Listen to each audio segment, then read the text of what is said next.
ಪ್ರತಿಪಾದನೆ ಮಾಡಲಿಕ್ಕೆ ಅವಕಾಶ ಇದೆ.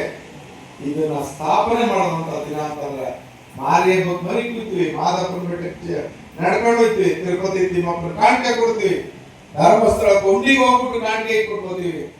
ಇದಕ್ಕೆ ಯಾರಾದ್ರೂ ನಾವೇನಾದ್ರು ಯೋಚನೆ ಮಾಡ್ತಿದೀವ? ನಿಜವಾಗಿ ಗೌರವಿಸಬೇಕಾದಂತ ಮಹತ್ವವಾದಂತ ವಿಚಾರ ಯಾವುದು?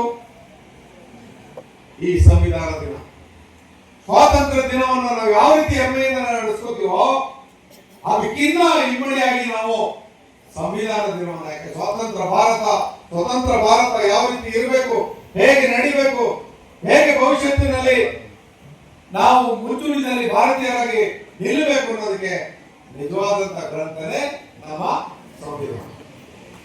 ಇಂತಹ ವಿಚಾರಗಳನ್ನ ನಾವು ಪ್ರತಿದಿನ ಸಂವಿಧಾನವನ್ನು ನೀವು ಯಾವ ರೀತಿ ಕನ್ನಡದಲ್ಲೂ ಇದೆ ಈಗ ಓದಿ. ಸಂವಿಧಾನದ ಬರೀ ಪೀಠಿಕೆಯನ್ನು ಓದ್ಬಿಟ್ಟು ನಾವು ಮಾತಾಡೋದಲ್ಲ. ಸಂವಿಧಾನದ ಪೀಠಿಕೆ ಪೂರ್ಣ ಅದು. ಸಂವಿಧಾನವನ್ನು ಯಾರು ಓದ್ತೀರಿ? ಈಗ ನೀವು ಶಾಲಾ ಕಾಲೇಜುಗಳಲ್ಲಿ ವಿದ್ಯಾಭ್ಯಾಸ ಮಾಡ್ತಿರ್ತೀರಿ. ಬಿಡುವಿನ ಸಮಯದಲ್ಲಿ ಸಂವಿಧಾನವನ್ನು ಓದಿ.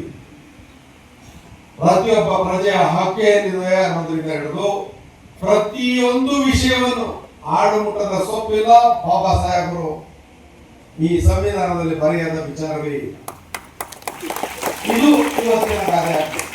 ಅಂಥ ಅದ್ಭುತವಾದಂತ ಸಂವಿಧಾನ ಭಾರತೀಯ ಸಂವಿಧಾನ ನಮ್ಮೆಲ್ಲರ ಹೆಮ್ಮೆ.